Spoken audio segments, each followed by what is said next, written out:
Okay, so we are live right now. Say hi, Sonia.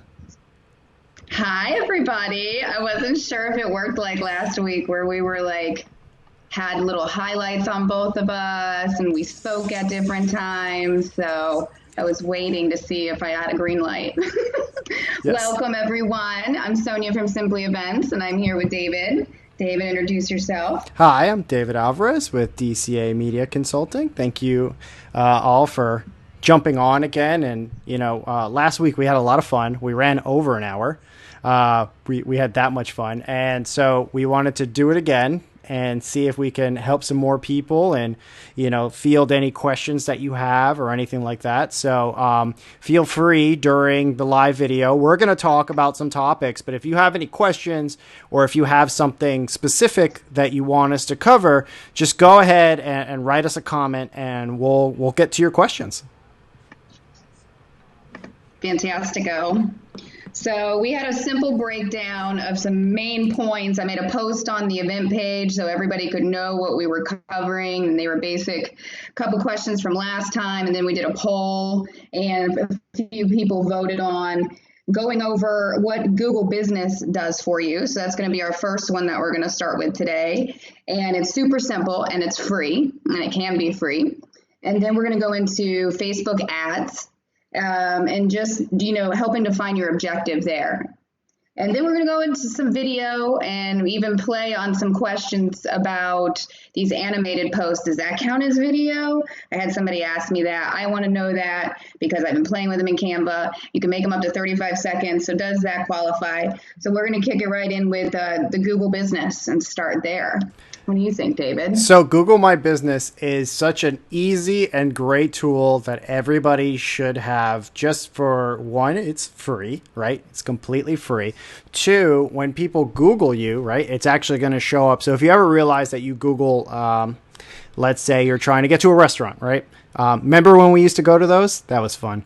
But yeah, so let's say you were going to go and you Google a restaurant, right? And you show up and all the information would be on the right side or it'll pull up in the map view. That's because that's a Google My Business listing. So that's something that you should definitely have.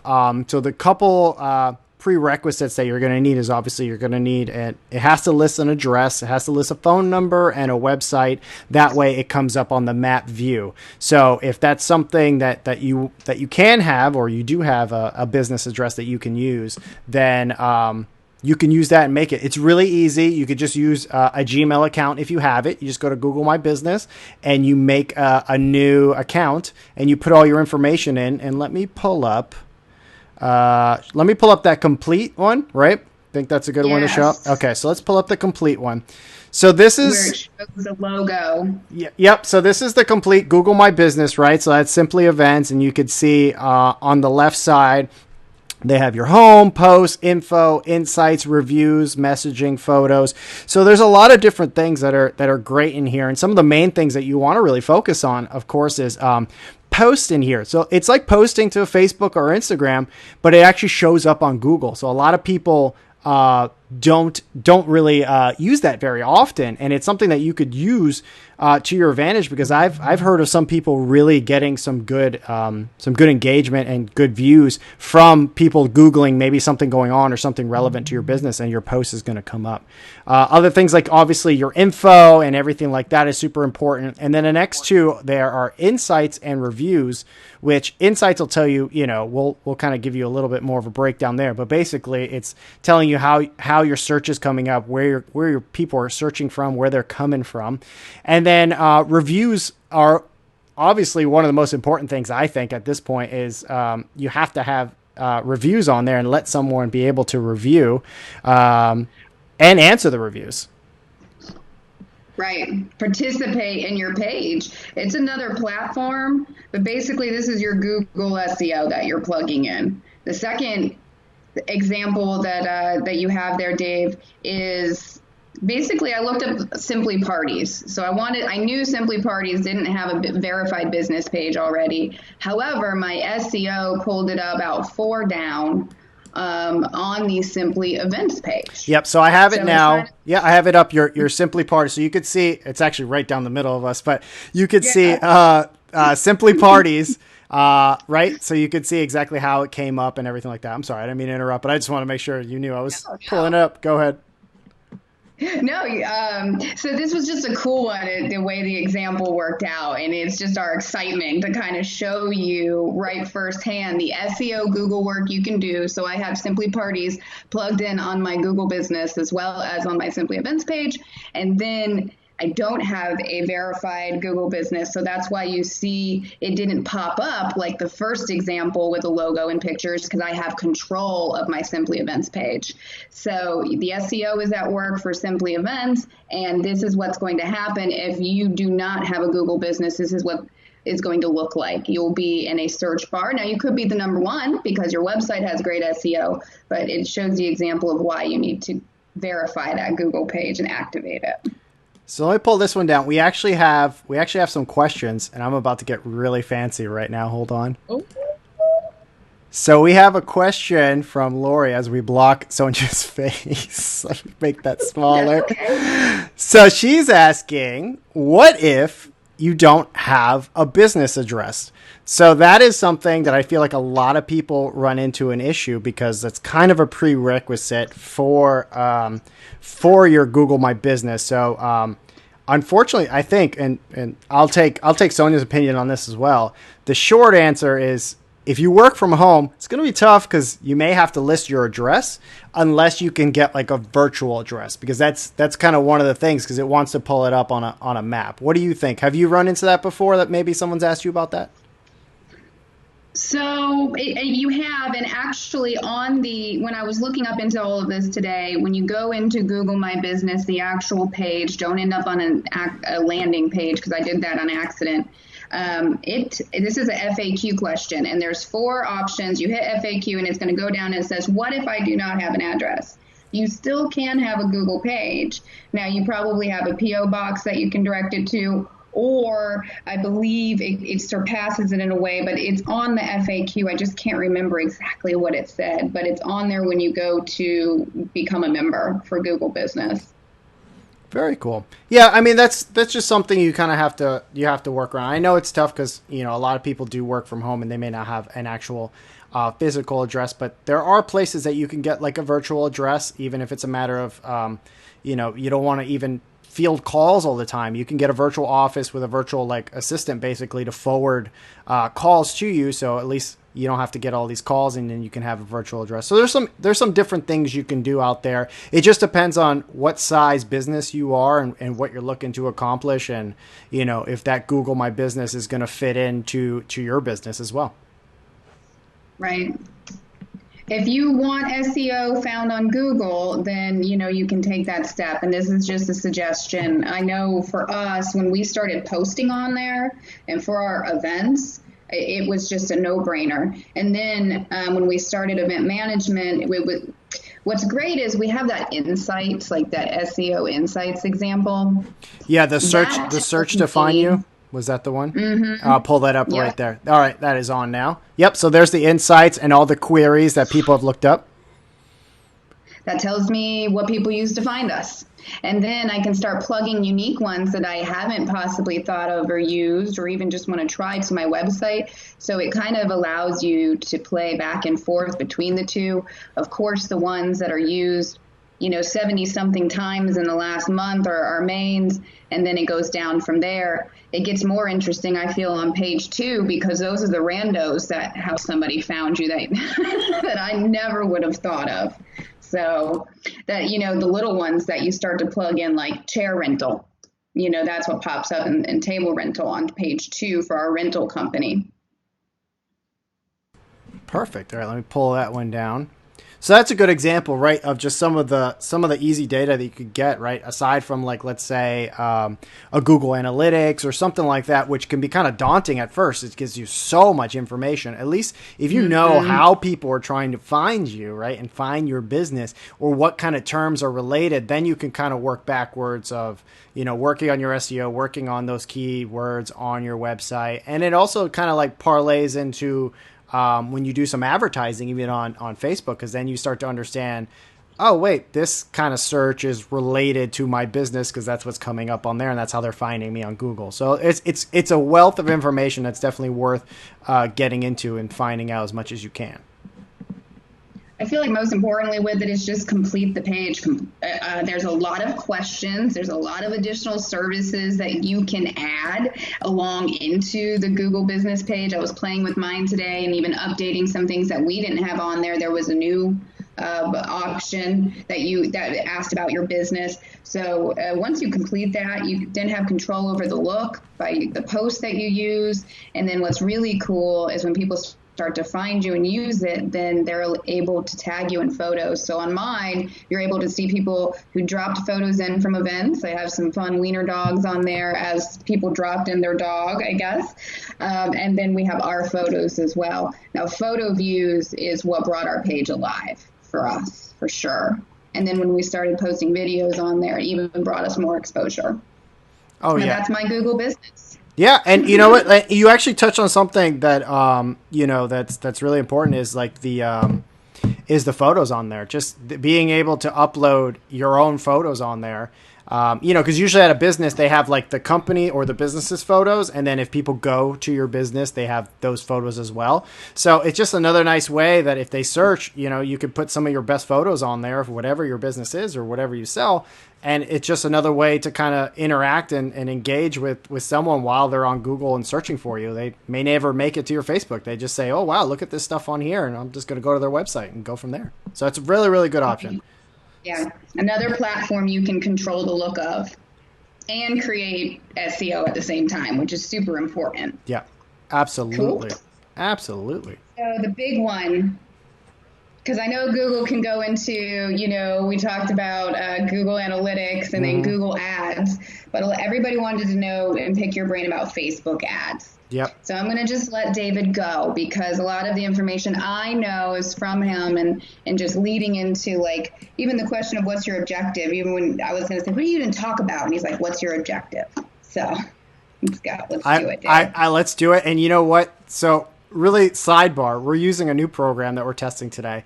And I didn't tell you this before, Sonia, and I was very close to doing it when you said Facebook ad, but I will refrain. I have sound effects that I have an air horn, and I was going to blow it when you said Facebook face like the old school, like bump up, but I'll save it. I'll save it for next time. Don't worry. Okay. That's sound effects are being added in next time. We'll keep it classy. Yes. We should be able to, it'd be cool. You should tell people at one point what you're using to make all of this happen now that we got these bells and whistles in here too. Yes. And so we'll go into that in another one once I understand it more. But so far I'm having a little way too much fun. So like even pulling up comments. Hold on. Before I jump in, I just want to pull up. Someone said hi. You have Sasha Cherry saying hey. Sasha. Showing some love. Sasha is with Sandrine, Shabby Chic and Sandrine, and she adjusted her business plan and started making like face masks and hand sanitizer. Oh, that's awesome. She normally makes furniture and pillows, but she has these safety packs that she's pushing, and this is going to be something that we're going to offer on the Simply Support Local. She's going to be one of our highlights coming up this weekend. Awesome. Well, thanks for watching. Thanks for doing that, making masks. That's awesome. That is so cool. Okay, so let's get back to it. Let's talk about Facebook ads, right?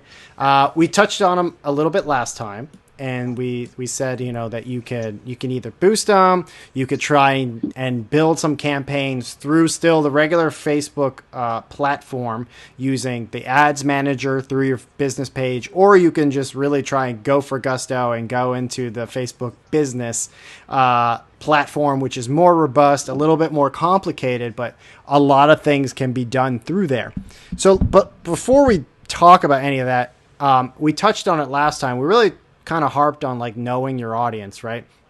That's something that's super important, that you have to know who your best customer is. That's how I like to put it. Like some people say your avatar. I like to say, who's your best customer, right? Who is that person?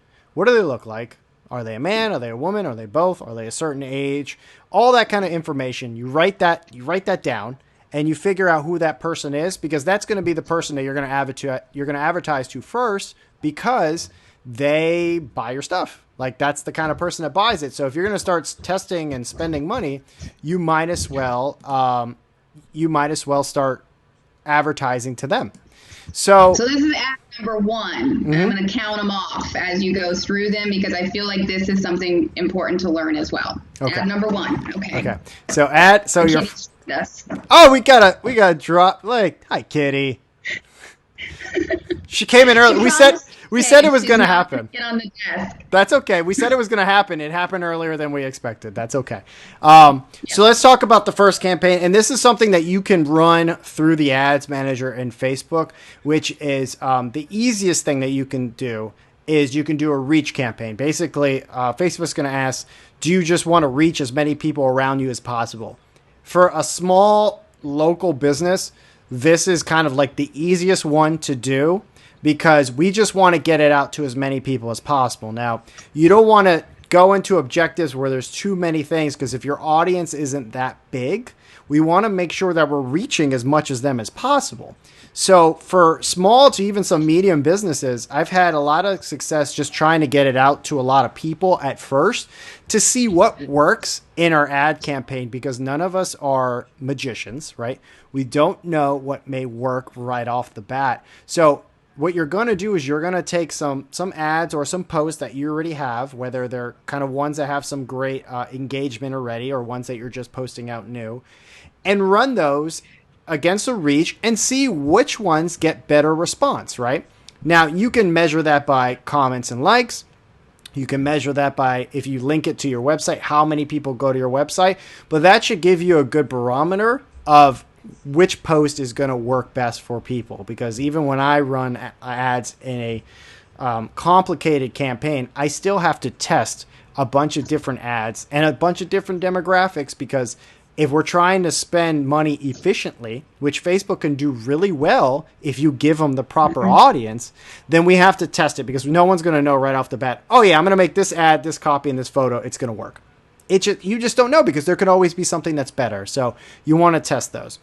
So reach is... So I did some tests, and we could show some people. Now, these were just boosts of what we've done this week. All right, it's up. But the engagement on them went super high, even though my reach is like gone so far down during these times. But the engagement is really what I'm looking for. That's the number that counts who's tuning in, who's coming back. I also can take a look to see who is a repeat guest, if I go far enough into my insights. So just take a look. It just depends what you're looking for. Like Dave said, this was like, again, we're launching Simply Support Local. So I reached the 3 areas we're launching that in, and I'm serving the content to them just to kind of get a gauge. I'm putting some bait in the water, and I'm seeing who's coming to get it. So then I can redirect with possibly an ad number 2 after this reach ad. Let me jump in, because I find something that's kind of interesting here with these. So you could see the ones that she was running, right? And kind of get an idea, right? And she's not spending a lot, right? You're spending $5, right, on something here. So like on some of these, it's really not that much. And you can see that on the bottom right there, which is the post engagement, the Sin City is coming to Westfield Brandon, right? That's 2,229 people reach with 19 clicks, right? So depending on what your objective is, all she's trying to do is get people to engage with the post, right? That's your goal. And for $15, you got in front of over 2,000 people, which may not seem like a lot on paper, right? You're like, 2,000 people is really not that much, because you hear about people getting like 1 million views or something like that. But you got to think about it local, and you have to really think about, think about it. If you could talk to 2,000 people about your business and they engage with it, would you do it for $15? I would, right? Sonia would, right? Yeah. So, and it's like that question: if you knew lemons were put in your house and made your room look bigger, would you put lemons in your house? Yeah? Exactly. So, like, you don't have to spend a lot of money to kind of get these numbers, but it just, again, it depends on what you're trying to do. So you could see that the first one trying to get post engagement, and then the others were trying to get event responses. So it's, again, talking about that objective, what you're trying to do. So even for post engagement, which was going to be the next one we're going to talk about, I'm going to pull this down for a second. The other ad that you can run is the post engagement one, and this one is a little trick that a lot of advertisers use. So let's say you have a post that is organically doing pretty well, right? You have some good likes, you have some shares, some comments. You're like, okay, maybe this is something that I can use for an ad. That would be one that would be worth posting out and trying to get more engagement on that ad, on that post, I'm sorry, because when people will see it on there, it's social proof, right? So think about your experience when you go through a platform.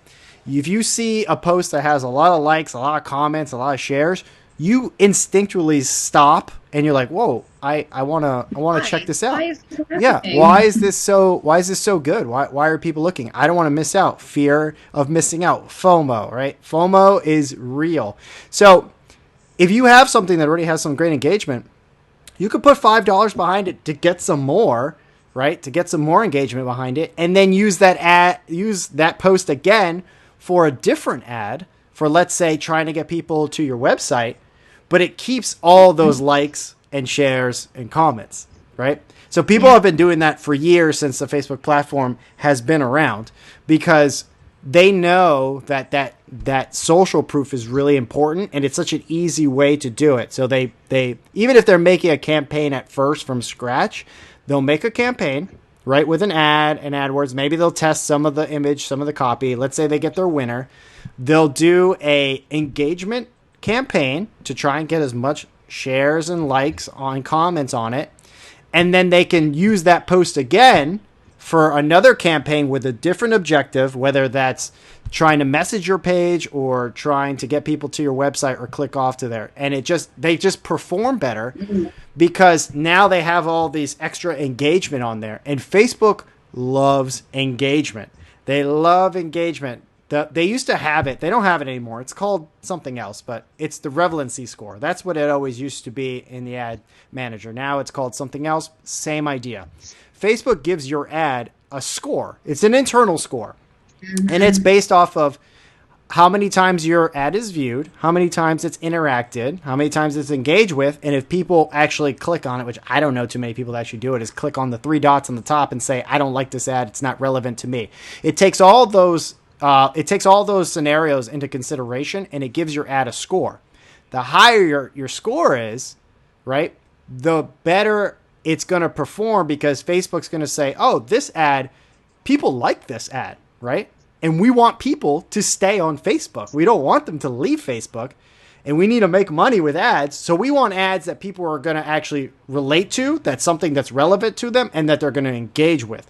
So that's how you'll see all your costs start to go down. It's actually going to become cheaper to reach more people, and your CPM, right, your cost per impression, which is usually 1,000 people, right? So let's say it costs you $1.50 to reach 1,000 people. It may go down to $1. It may go down to less, right? It just all depends on how well it starts to perform. CPM is a great point. Small point for us small business people. Track your data, track your data, track your data.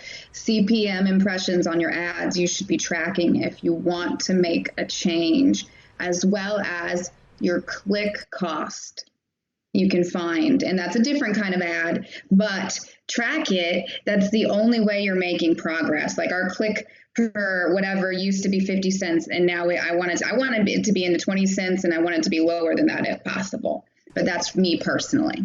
Yeah. And you could set that barometer yourself, right? So like when you start doing it, you start to realize, all right, these ads are costing me X, right? Maybe I could get them down, right? So you want to always try and get those costs down, because then your ad's just going to be so much more efficient. Now, if your cost of maybe your CPM, right, your cost per impression is maybe a little bit more expensive, but you're getting sales on your website that's higher than what you're spending on the ad spend, you're fine, right? You're reaching your goal. Right. So like, you want to talk, the other term is like your return on ad spend. Basically, if I give Facebook $20 and I make $100 back, I'm pretty good. That's good, right? You got your money plus. I would return to Vegas if I had those ons. Exactly, and that's why I tell people all the time. They're like, should I advertise on there? I'm like, yeah, because if you gave if I told you give a Facebook $100 and they give you $500 back, would you do it? They're like, yeah. I'm like, well, that's Facebook advertising. If you do it right, if you learn it, you will get those returns. I mean, I remember I had a client who didn't, his term was like, this is all like magical mumbo jumbo. That's what he said. He's like, I just want to know what my return is. He's like a super staunch businessman. I just want to know what my return on ad spend is. I go, okay. So we did the math, and his return on ad spend was 2,200% return on ad spend. 2,200%, 2,200% return on investment. And he's like, oh, yeah, okay, we're good. So, that's the kind of stuff that you can get from here. And that, I'm not saying that you will get that right off the bat, but once you start doing these and understanding your audience, understanding the platform and seeing, what works for ad images and copy with your specific audience, you will get great returns on it. And the whole idea for a business is to make some revenue and make some money. So this is somewhere where you can do that and not have to spend a lot of money doing it compared to other outlets like TV or print or something like that. This is still, to this day, even though it's gotten more expensive over time, still the cheapest way to advertise for a local business, bar none. I'll say it every day. So our best posts, because people want to know, okay, what is the best post for us, right? Boomerang stories. I can put very small amounts of money behind boomerang stories, and they go very, very, very, very, very, very far and reach all sorts of kinds of people. Yeah. And I know a lot of business people who are watching love boomerang, especially a couple of the ladies here. So know your strengths, right? Mm-hmm. And then the other one is for us, when you talked about that post that creates a lot of attraction. For us at Simply Events, it was always when we created the event page. That event page would post on our main page and would have tons and tons of likes. Now, we would just keep that post alive. And like you said, it creates that FOMO. So I'm sure everybody has that post out there. If not, go find it on your page after this. And then also, what is the number one engaged post on both your Instagram, your Facebook, and your stories? And then remake that and put an ad behind it in a fun way. You're absolutely right. And if you don't have an ad that may have that much engagement, then maybe it's worth doing one of these first campaigns for just post engagement and get it out there. If a lot of people will get discouraged when they first start because they don't have that much engagement, and it's really hard. And we touched on it last time that, if you're just getting into this now, unfortunately, Facebook, the way it changed its algorithm is, it doesn't give that much love to business pages anymore because it's trying to make the connections more your friends and people like that. So you stay on the platform more because they don't want people. Groups. Yeah. So now they're trying to push the groups. So, you may get discouraged at first. Maybe I'm not getting enough engagement because I just don't have that many followers. Well, you can just run an engagement ad and you can start getting some engagement then.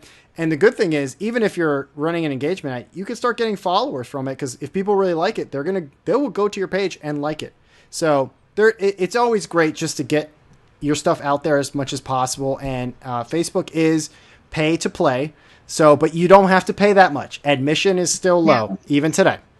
Even if you see, you can show previous COVID-19 ads, I was only spending $15 to $25 to get the same, a little less percentage in engagement before. But the previous, now I'm getting even more engagement. However, I'm having less followers come to the page. So always searching, always changing it just a little bit, but you have 2 or 3 problems that work. You just need to find your new little path here also. Yep. You just gotta, and you touched on something super important is you always have to adapt, right?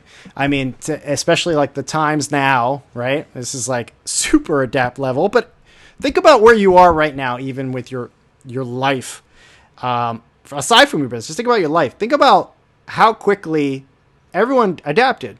And I would say most people adapted pretty quickly for having to stay home, go, have to do Zoom meetings for work or working from home. I think most people that I talk to, as much as they, may not like it, they adapted pretty quickly because they didn't have another choice. So you kind of have to have that same mentality of like, listen, if I don't start on this now, I'm not going to have another choice for my business, especially with everything going on. So if you are able to adapt to what's happening now, then you can do this. It's just a learning curve, right? I just tell people, watch one less Netflix, right? Watch Tiger King once a week, not twice, and learn this stuff. All the stuff is there.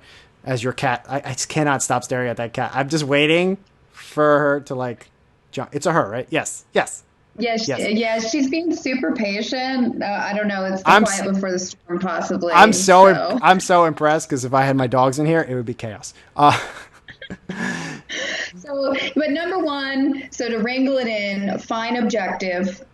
Number two, because I've been kind of making track here, do a reach ad if you're unsure. Yep. Right? Always start, because you'll just want to reach as many people as possible if it's going to be a short area. Because if you're just trying to reach like a 5 square mile radius, a 10 square mile radius with certain demographics or interests, it may not be that big. So you want to make sure you can get it served to as many people as possible.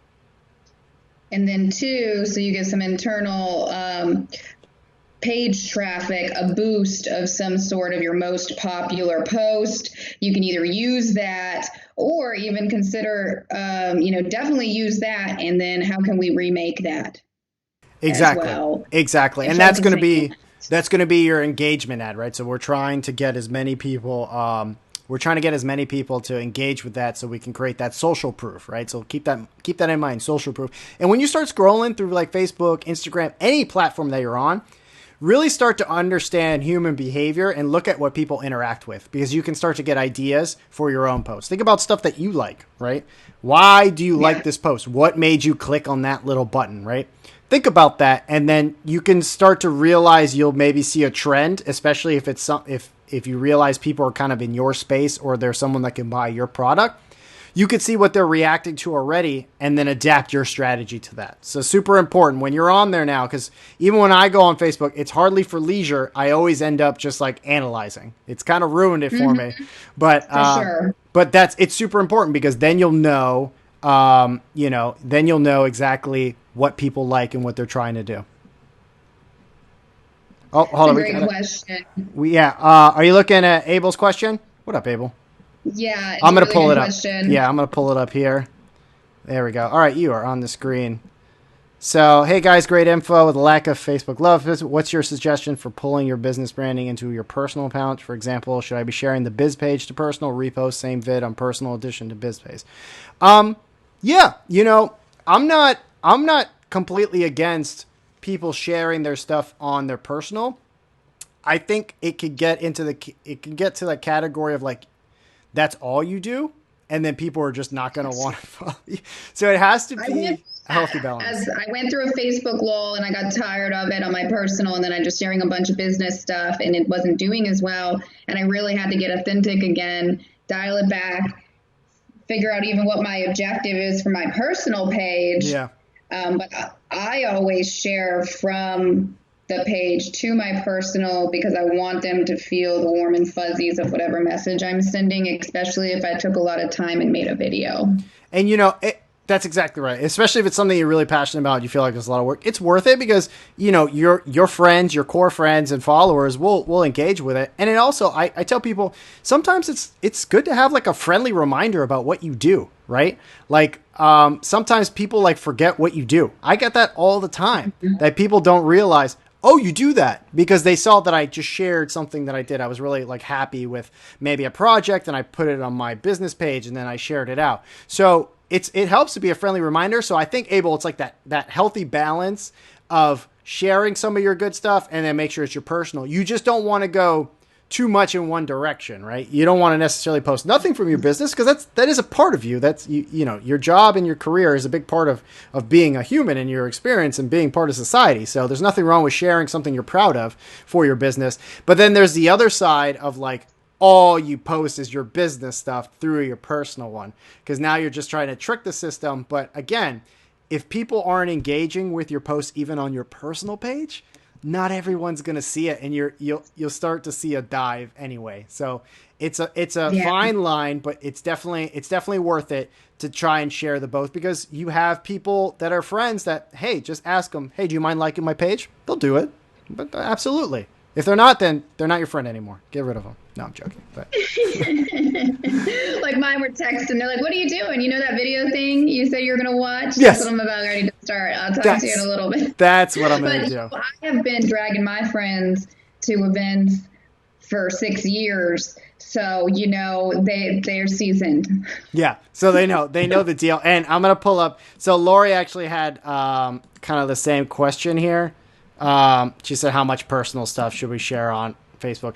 So, on your business page. So kind of the reverse. How much personal stuff should you share on your business Facebook page? I would say kind of the same idea, right? And I'm actually curious, Sonia, for your take on it, but I think a little bit of your personal life on your business, the reverse, what we were just talking about, is great too, because we also want people to know that you're a human, right? And people do like to know who you are and get to know you, because that actually builds trust. It actually builds customer trust if they actually get to know you, especially when you're a small business, because people like to support small business. And if they know who that person is, it's that personal touch, and it's only going to help you, right? Go ahead. Give me your take, because I know you have a good one on this one. So I know I'm over here like just thinking about the posts, because I do collect our data. I do know what posts are working the best. So I mentioned the boomerang. So for a couple of Fridays in a row, me and the girls in the office, we just took the photo props and did little boomerangs with photo props. It was looked at 4 more times than anything we had shared on our event post in the past 90 days, because it was us having fun with things specifically at the event. So when there's that direct tie-in, I feel like you always, not always, but take that chance. Now for me, I've been Simply Event Sonia. I've been Shabby Chic Sonia. I've been all of those event things Sonia. And for me, I'm trying to make my brand as this person who can support local businesses and make connections for everybody. So I have to make sure that I am putting that out there, that I'm not just this event person anymore, and making those steps on my page. So I think the face and the connection with the objective, bringing it back to the thing we talked about before, is important on the business page once a week. I mean, you even have employees. For you, Lori, your employees are sitting there teaching somebody how to do something. She does DIY crafts for 5-10 minutes. It's nice to know that joy is there again, because I mean, they're the same staff over and over and over again. So we were doing staff highlights even for a while. Anytime it's an employee's anniversary, all of those posts always were more organically engaged than most others. Yeah, no, it's absolutely true. And those ones, when you did the employee ones, those were great, because your team, is awesome anyway. So it's just nice to see who's in there. Yeah, it's a nice thing to see, and just give a little bit of like behind the scenes of what you're doing during the day. Right? That's something we talked about last time, like stories, like what you could use for stories. There you go. Yes. Talk about, what you're doing for today, what's on the agenda for today, a little behind the scenes of everything. I have a photographer friend who's down in Tampa. She took like the photos of my son and my wife when she was pregnant, and she does like, a killer job of that, because not only is her content like just on fire all the time, but her stories every day, she is posting what's going on today, who's getting photos today. Here's me in action doing it. Here's the kid, it's like every day there's stuff on there. So you really get a sense of her personality and what it's like to actually work with her before you even go in there, which is super cool. I think that's awesome. So that's something that anyone can do. It just depends on, your personality, right? Some people have no problem sharing more than others. And that's okay. But if you just want to start sharing a little bit about like what you do, well, here's my agenda for today, or maybe you're an artist, here's a piece that I'm going to be working on. There's a bunch of different options that you have when you can start sharing. It just depends on like kind of practicing and testing out, see what people like and what they want to do. Oh, we're getting some questions now. I know they're coming in now. So I would like to use a friend and somebody who's going to be on the Simply Support Local platform, the Cake Girl, as an example of a unique way to post your product, and also do something unique, engaging, different posts that she even adds in. So she did this take-home cupcake contest. She then just made a video of it, short and long, and then it just went further and further and further, and then she had media coverage of it just from tagging people in the posts and things like that. So it's a great example, and she's in front of the camera all the time. And I know she doesn't like it. Kirby likes it. She doesn't really like it too much, but she does it to make that personal touch. And she's the cake girl, So I wanted to use a local example of someone who is adjusting and doing it fantastic. That's great. Should we jump into these 2 questions real quick? Yeah, let's do it. So I'm going to start. We'll start with Wendy's question. She says, I'm terrible at posting content for my business page other than product photos. Do you have a list of content ideas for makers and artisans? I am going to defer to Sonia on this one because that is her life, basically, all this stuff. It is my life. So Trello is what I first took a look at. Now you can do so, or you can just use a paper and pad. You can print out copy a calendar even. And so I have to give discipline to myself. So that's why I'm starting there. A couple examples are New Product Monday.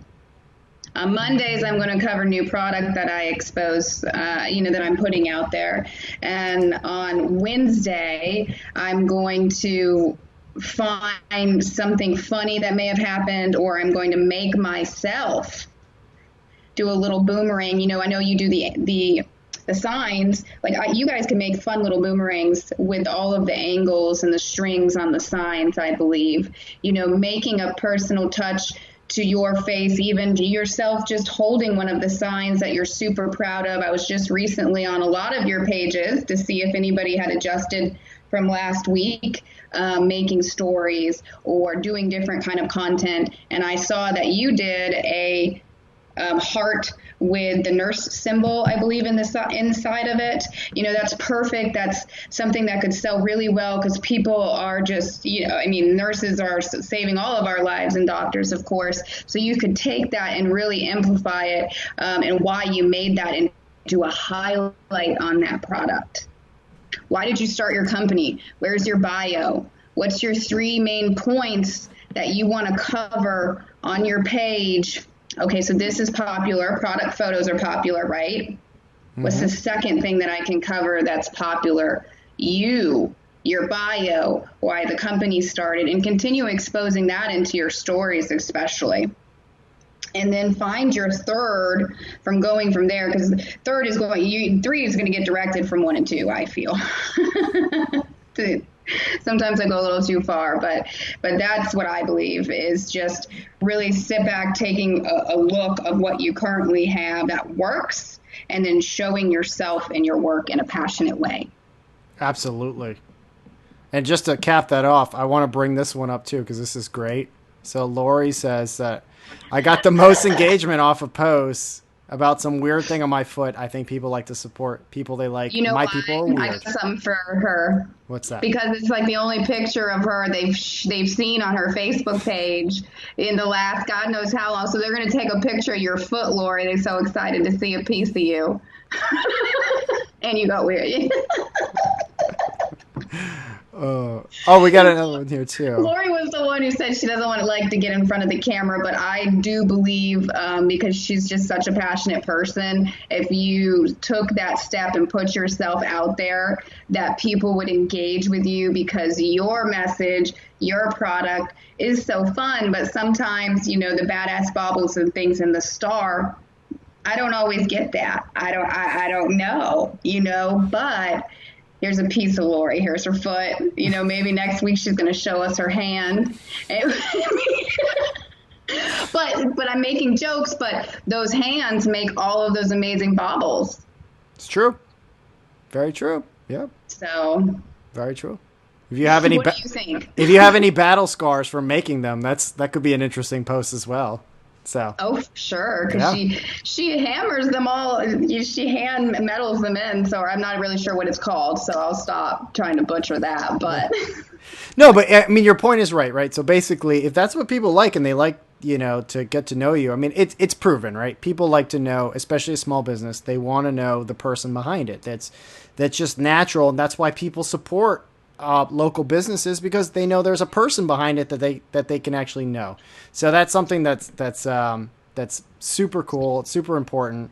We say I do pick with hand and making things. There you go. So there, she does picture with all that stuff. So you're on the right track. And then let me before we get too far because we have an other Lori who was on here before. She asked a question: how many social media posts per day and what intervals? How do you want to do this? Do you want to jump in? Do you want me to go? Who's you go. ready? What do you think? Okay.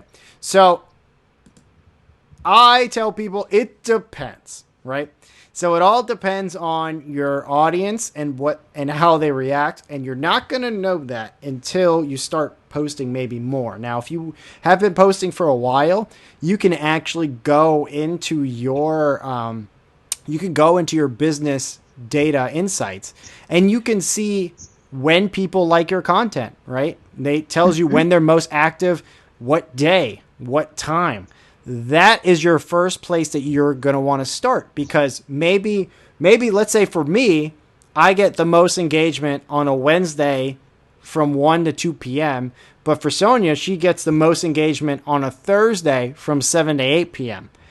There's no magic number for anybody. Like you will find some people will say a generality of like, hey, this time to this time on this day, people are most active. But if you have this data already and you've been posting for a while, just use that data because it's your audience. That's when they're on because not everyone's audience is either, maybe on Facebook first thing in the morning or maybe they're not on late at night. It all depends on yours. So like for some of mine, I knew for a while it really was like that lunchtime because a lot of my followers were small business owners or business people. And that's when they were checking their stuff was during lunch. So it made sense. It makes complete sense when you look at it, but I actually have data to supply it. So I would tell you, Lori, go in there, look at your data, look at your insights, see how your current audience is reacting, and then start testing those times. So if there's like a couple different days or a couple different times that seem to be higher engagement, do post for those. Schedule them ahead of time and try those out, and then come back and look at the insights and go from there. And again, it's not a bad idea to have like 2 or 3 different times or days that you're posting. Just because you never know, it's not going to be an exact science. But if you could stay around those days, around those times, and that's when you're getting the most engagement, I would just roll with that. There's no magic bullet for it. I'll just tell you that right now. But if you can get close enough, that's where you're going to find it is through the insights. I think it's great at making days as well for certain things, or like even like we sometimes would create a hashtag. I know it's not always recommended, but Sunday nights was up next Tampa Bay. And it was a great way for us to be able to highlight just all events, not just our events, but interesting events we thought and make a plug into it. Because when we're Simply Events, we want to look like we're the event enforcer. So then we figured out like little core posts that we could do weekly that people could follow along the way. So then we didn't have much of an audience at night, but when we started the late night series, all of a sudden our audience started growing 2 hours later. So then we'd share your videos from late nights in between 7 to 9 o'clock because that was who we were trying to reach. And all of a sudden now we're getting a later audience because of these videos. The most important thing, if you're not looking at your information and your data and your insights, this is very hard for you to find your way. So I encourage everyone to just start a simple Excel. You don't need to figure out how to do any fancy schmancy anything, or just look at your insights on Facebook, see what they're engaging with. So insights is so, so, so important when you're wanting to make a change on any platform.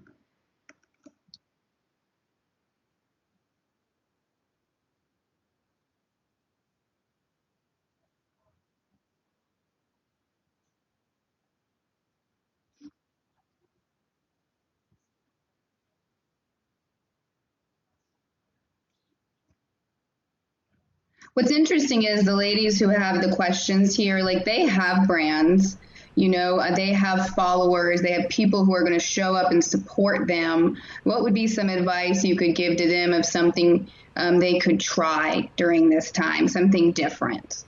Well, yeah, I mean, I think back to the idea of, trying some personal things, right? If you haven't really posted anything too personal about yourself on there, or maybe like a little bit of behind the scenes of what you do or anything like that, try that. That's super easy because it's happening no matter what. So all you got to do is just point the camera back at yourself and make that happen, or, give people a little, if you're working on something new, if you have a big project coming up, talk about that. Or even if you just say, hey, something personally was great today.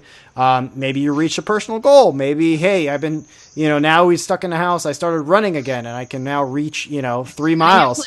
Yeah. Like, anything like that is great that you can easily try and do.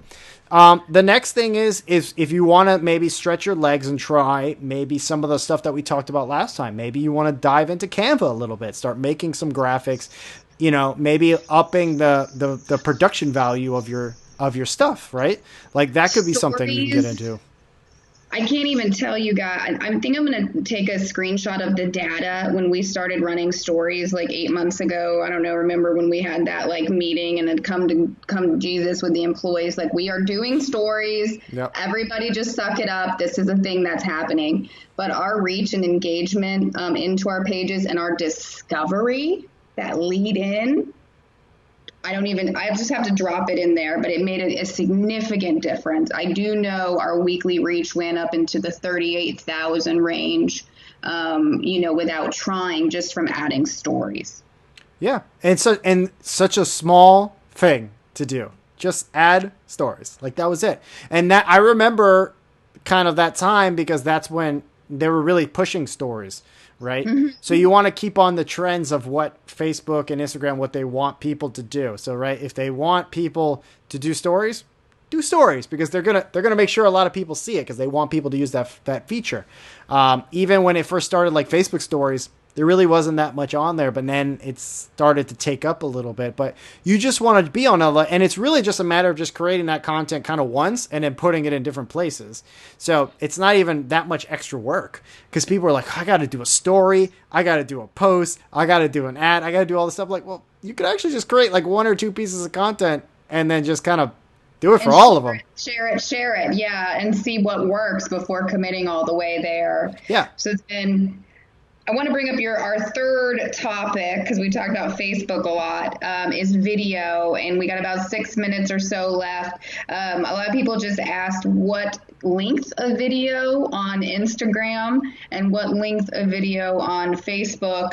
Now, we had one TikTok question, but I don't even know if we should go there. You just watch yourself some Gary Vee, or we can go in. I've been that's what I've been wasting my time on TikTok. That's where I need some brainless entertainment. I've been going on TikTok. So let's start. We can start. What was the first one? Let's go back to we're going to answer Wendy's question before we go into video, because this will be our last. How often do you recommend to add a story? Daily, multiple times a day? Don't force it, is what I would say. Yeah. What do you want to cover today? I ask myself that daily now. I used to have a plan for Simply Events, but with the news and everything, what do I want to cover today and what engaged yesterday? And then I make a story first, and then I make my post, or vice versa. I make sure that they play off of one another. The first time but a great bar is I'm going to do one story a day to lead into something that I'm promoting on my page, a marketplace. Doesn't always have to be a post. The story is just a look in the window. Oh, that's interesting. Click. Yep, exactly. Just start with one. Just start with like exactly says. Just start with that, and then every day maybe do a little bit more. Or it doesn't even have to be every day. It's just more of like, I'm always in the camp of I rather someone do it, even if it's not every day, but if they actually commit to doing it a couple times a week, that's absolutely better than nothing. Because I'm like, if you're going to do it, then you have to do it, and you got to commit to it, whether it's once a week or 5 times a week or 7 days a week, whatever it is, you just have to commit to it. So if you want to start small and start to understand it and get better at it, that's completely fine, because you're taking the right step into actually doing it, which is the hardest one. That's always the hardest one for everyone to do, is just to actually implement it and to do it. So just, Wendy, think about what you can do. What could be something that's cool that you can, make work for that for that kind of platform of a story, and try it out and just see. And just assume, and I always tell people, assume no one's going to watch it the first couple times, right? Just assume. A last video of her making her product sped up. I've seen vendors even, do the whole process of how long it takes to make something. That would be great, I think, for both you and Lori to do with Baubles, and do those lapse videos, because I've seen them work for a lot of people and create a lot of engagement. It shows how much time and passion you put into something. That's perfect. Yeah, there you go. I think you summed it up. So video, how long should they be? How long, Dave? Okay, so here again, it depends. That's my favorite answer. It depends, right? So it really does. It does. Just put that in the comments. It depends. Just put it there everywhere. I should just put if I were fast enough, I put a name right here. It says it depends. So I say that just because, one, you have to know what platform you're on and understand those boundaries, right? So if you're on Instagram, right, you have like the minute. If you're in stories, you have the 10, 15 seconds. I forget which one it is. I'm not functioning at full speed right now, but that's number one. So if there's an absolute time limit, then you have to adhere to it. For something like on Facebook or even Instagram, people do have small attention spans. That is something that is just... It's just true, but don't... It's the first how many seconds that hooks them? 3 seconds. That actually counts, to jump back to ads. As a video view, which you can do as an ad, that's what counts as one video view, is 3 seconds, which is not much. But in Facebook, that's eternity, right? That's an eternity to actually stop scrolling and watch something for 3 seconds. That's why they count it as a view. So that's... I think... You bring up a good point. I think it's more of not necessarily how long it is, but what is the video about and what the first 3 to 5 seconds look like. Because if it's not something that's going to make someone stop scrolling, it doesn't matter if it's 15 seconds or 15 minutes, right? Because if you can't grab them right off the bat, then they're not going to watch it. So if you're just starting out with video, I would say make your life a little bit easier and keep it short. So if you're doing a Facebook, 1 to 2 minutes if you can, under 5 if you can, depending, because I know some people, like you said, if they're doing like a video of them showing how to make something, even sped up, could still be a long time. If you're on Instagram, keep it under a minute, right? Even though you could do multiple videos, they could scroll to it, or you could do IGTV, which then you open up a whole unlimited of how long you can do it. But just keep it shorter, just to make your life easy. And then see what happens when you start doing longer videos, because I know people that their longer videos have better engagement than their shorter ones. Right. So, and then somebody submitted this question, and it's like, I definitely want to know, because you can make GIFs now in Canva. Canva makes it really easy for you. And you can actually decide how long you want those animated photos / GIFs to be. Does that count as a video view? Yes, because I think on Canva, especially, like, none of them are going to be shorter than about 5 seconds. So that will count as a video view. But remember, the thing that's important with those two is it actually repeats it, right? So it puts it on a loop. So even though it's only 5 seconds, they could be watching it for 10 seconds, right? And here's something that Sonia really hit on with doing those. And it's something that I've been doing as a hack for a while. And I feel like now people are starting to find out. I'm like, oh, now people know. So even when you start to do those, right, it counts as video, right? So one, Facebook prefers you do video, because they still prefer that people post video. So that's one, because it could be a video. So like you said, you can do a GIF, like the GIF, or you can do, you can export it out as an MP4 too. So like a little 5-second actual clip. So that counts as a video. So that's one. Facebook likes video. That's number one. Number two. Great for stories. Great for stories. Great for stories. Boomerangs are also 3 seconds. Yep. Video view. And they're great for ads. And let me tell you why. Because when you post something for an ad, if you use a graphic for an ad, it can't be 70, like it has to be less than 30% of it has to be, can't be text, right? So they don't want like a graphic with like this, just all text and your picture somewhere in the background, right? They want it to be with as the least amount of text as possible. But that doesn't happen if you have a video. So what happens is I have sometimes clients that all they have is like they want to share this graphic. So I will turn it into a video either just by itself or add some moving images in Canva really quick. And then I run that as an ad, and you can set the cover image as something else that's static, even though it's really redundant because as soon as someone scrolls to your video, it automatically starts to play. So your still frame doesn't really matter. Right. But now what happened is we can now share our graphic with all that information we want people to see, and it's a video and you're not going to get flagged. Yes, you can even make those faux videos. You'll see them. So if you go to our video thing on Simply Events here, our video tab, you'll see real videos at our events, 30-second promos, 1-minute promos, and then you'll see like still picture videos. You could always start there to make an impression. They count the same. They don't realize it's a faux video. And you can make that in iMovie or Movie Player, those still videos as well, if you don't feel that comfortable. Yeah, absolutely. There's plenty. Everyone's like computer or laptop or tablet or phone, they all have that platform already there that you can just make videos really easily. And there's, like you said, there's Canva, there's Ripple, there's so many different things. And we touched on them some last time that'll help you make videos really easily. All you got to do is just supply it the content, whether it's photos or other videos, and it kind of does all the heavy lifting. I mean, this is like the best time to do it. Trust me, I went to school for video, okay? And I rather use those because I prefer speed over anything. Now, obviously today you saw we got fancy. It's inside me. I can't help it. I want to make always think something better with video. It's a problem that I have. But when it comes to like, if I'm trying to generate content, especially because I work with, a lot of people, time is of the essence. So if I utilize any program that can help speed up my workflow, I will pay for it and use it because it will pay for itself in spades. So Sonia and I both agree Canva is like the number one, especially now that you can make videos. That's like number one, day one. After you're done with this, you should learn how to do it today, tonight, this week. Like start playing around with it because that's going to be your best friend because it just has everything that you could possibly need. And it's going to take all your posts, all your production value, everything's just going to go up.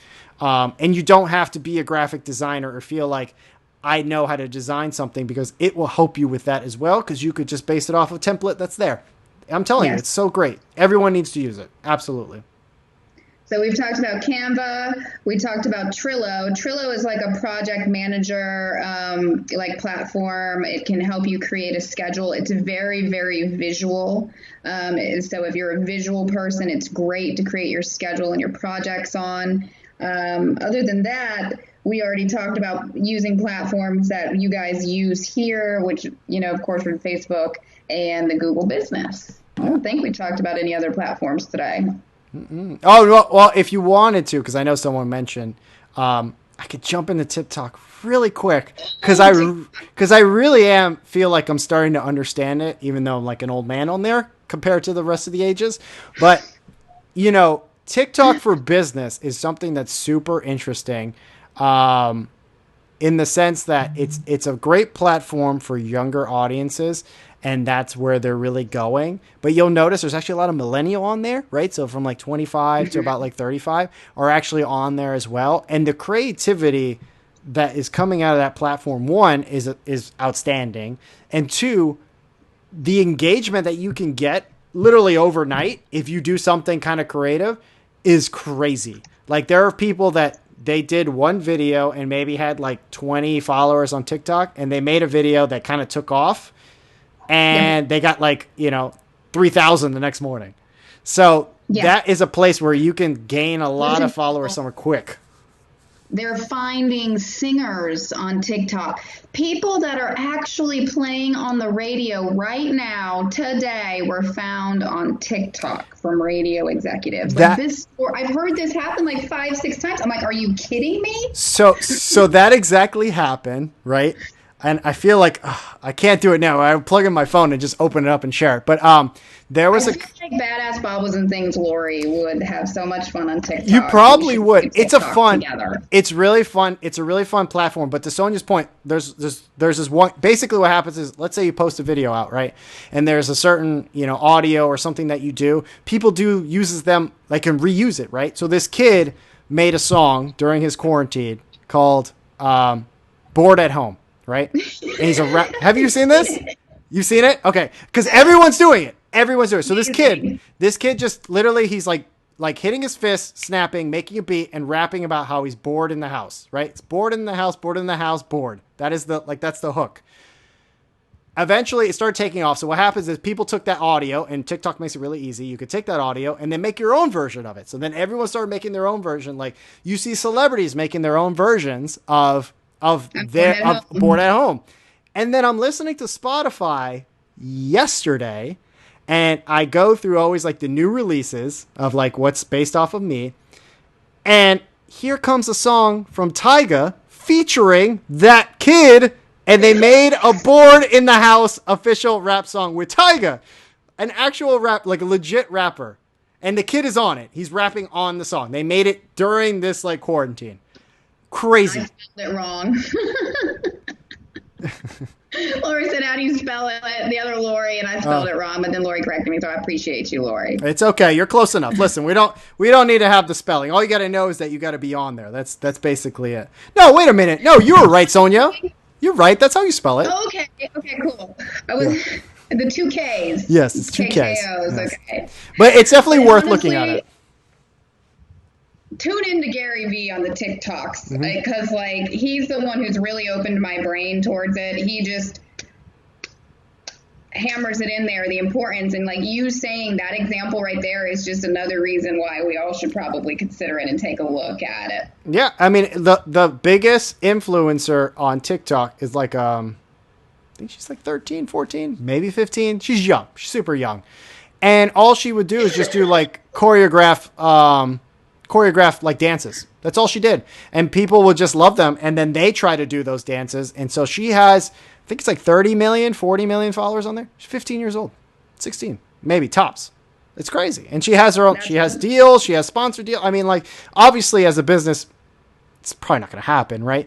But you could just see how quickly you can go from zero to something or a couple thousand on that platform, just because that's the way it is. That's just how that platform is at this moment. Will it be like that 6 months from now? We don't know, but you might as well jump on it if you can. And especially if you're creative, which I feel like, Sonia, a lot of your crowd is creative, right? Just from the nature of their work. So much natural content. Oh my God. If I could have half your photos, half your, like, even the inspiration process is content for you guys. If you print something, I was sitting here thinking like Motivational Monday, every Motivational Monday is a different bobble or a different sign from Wendy's shop. Yeah, there you go. So there's different ways. You just got to tie in, and TikTok is like that, because I'm like, oh, what am I going to post there? So now I'm going to have a TikTok by the next time we do this. You should. You absolutely. And keep in mind, remember, utilizing content and sharing it. When you post on TikTok, you can save it to your phone, and then you can use it on Instagram and on Facebook. And TikTok was smart about it, because what they did was it has a bug that says TikTok and your handle, which isn't a bad thing, because then you can start sharing your TikTok, but you can use those videos that you can only get from there, because everything that you need for TikTok to create a video or try to jump on these challenges or trends is all in the platform itself. Like, you don't have to have anything extra. Everything is in there. They have graphics, they have effects, they have everything that you need to create these kind of really fun and cool videos right in that platform. All right, we're doing it. Somebody's creating a TikTok. I think we covered pretty much everything. I think so. As a quick wrap of things, so you know what to do with Google Business if you care to go there. Basically, you're just enhancing your SEO. With Facebook ads, it's really step 1, finding out your objective. And step 2, making reach, getting that reach. Step 3, adding in some boosts here and there as your reach begins to evolve. Insights. Know your data. Or you're wasting your money. Know your numbers. Yep. And then number three, video, and just be authentic. Yes, these other little animated GIFs and boomerangs, they add up as those 3 seconds. So that's a great place to start, it sounds like. If you don't want to commit to this video thing, just start with those and then maybe take the next step. You can also then make a faux video with photos if you don't want to go there all the way, or just go ahead and put yourself in front of there. The quicker you do it and record yourself, then you're going to watch it and you're going to really learn all of the things to make yourself camera friendly. Yep. Because you're the face. Yep. So everything is practice, guys. No one's I'm telling you right now, no one is just gonna be right off the bat. Everybody struggles with something. Some people are better on camera. Maybe they're not great at writing. Some people are great at writing, terrible on video. It just depends on what you are. You play to your strengths at first. That's kind of something we talked about last time. Play to your strengths, and then try to learn something new. And I promise you, the more you do it, it'll naturally start to come with you. You just have to start. That's number one. Is you just have to start. Challenge accepted, Lori. We will both make a TikTok. There you go. Whoever video goes further. No, I'm just kidding. It's on the screen, so you have to do it now because I put the comment. So I by the next time we do this, I need a TikTok from Sonia. I need one from Lori, and we will play them here. Everybody on here, like if you've listened this far, you're dedicated. Try a story. Mm-hmm. See if it makes a difference in your reach. See if you're reaching a different demographic. Like, just try a couple of them. And then try taking your brand and making a different style post with it. Exactly. Oh, she said done. There you go. Challenge accepted. It's a TikTok off. There you go. I can't wait to see these. Oh, my God. This is going to be so great. Are we doing this again next Tuesday? Can we just say it now? We're doing this next Tuesday. Is this a thing? Should it be a cocktail hour next time for you guys? I mean, we could do it again for sure. Yeah. If everyone's in. I mean, I'm just so happy that, people are actually watching. And two, they have questions because I think that's something I know Sonia and I we really were hoping that people would ask questions and join in and engage because that's what we want. I mean, we could have a conversation together for more than an hour very easily. Yeah. But we want to help and we want to provide value for everyone. So we're really happy that you guys tuned in again and you asked your questions. And this would be a great time now to do this kind of stuff that we were talking about. That way you can see, experience it. And then if you have questions, you bring them back and then we can go over it based off of what you experienced that time. I'm bringing that one up. She says, an old lady TikTok. Who else would join? That's so great. Lori Goman. She's got super good boomerangs. We're challenging you. And Wendy, we're challenging you. It's a TikTok challenge. No, thank you guys. I love it. Yeah. So I guess at that end, then yeah, we'll do it again next week. Everyone work on that stuff. Think about, when you get in here and think about some of that stuff that we talked about and start to implement it. Again, number one thing is just try, just start. Now is the time. Now is the absolute time. Don't worry. Don't feel like, you're going to feel foolish because you're going to start doing stories of yourself. Don't worry. Literally the entire world does this for their personal self, right? Like they do it all the time. People share much more than what you are probably going to be sharing. So don't feel like, I'm not doing it right. My content isn't good. I'm telling you, just try it and just be yourself and you'll see your followers are going to love it. She already posted a story to Instagram. Awesome. Well, we're going to do this again next week at 7. So go ahead and post questions that you have in this link if you're still watching, things you want to know, or even later on in the week, we're going to make an event page probably tomorrow. Mm-hmm. I'm going to put a poll in there. What do you want to see? And that's exactly the points that we're going to cover and kind of just branch off of this little brainchild that we had tonight. Yeah, exactly. So I guess we'll end it there. We'll go from there. And again, thank you to everyone who tuned in.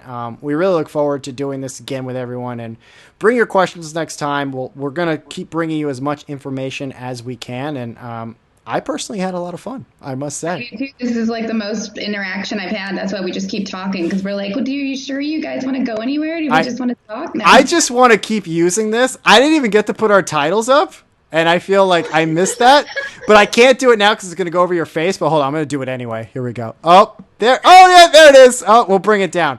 Oh, God, I love this program. We're going to talk about this next time. Dave is going to put in the comments what he used as well on putting this together, because it was something different than last week, and it was like super fancy pants. That's his nickname, by the way, is Fancy Pants. So next Fancy time, AF. Fancy Pants, DCA Media. Fancy AF. That is me to the umpth degree. And again, just to end it on this note, because talking about this, again, I'm passionate about this, right? But I also saw the opportunity that we had to adapt. And that's something that Sonia and I talked about when we started doing this, that both of our businesses needed to adapt in this current scenario where we don't know what's going to go on.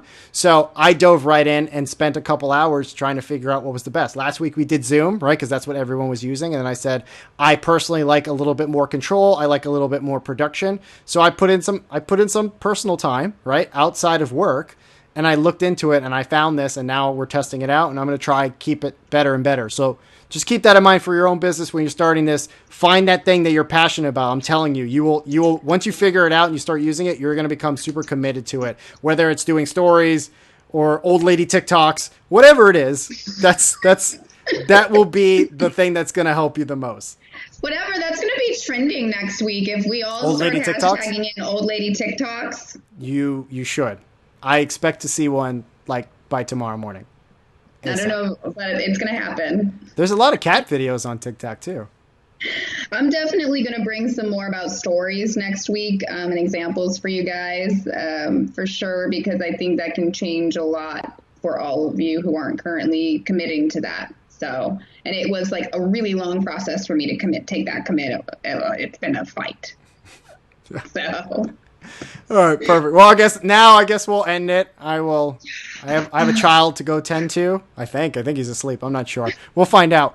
But thank you all again, and thank you to Sonia again for doing this with me.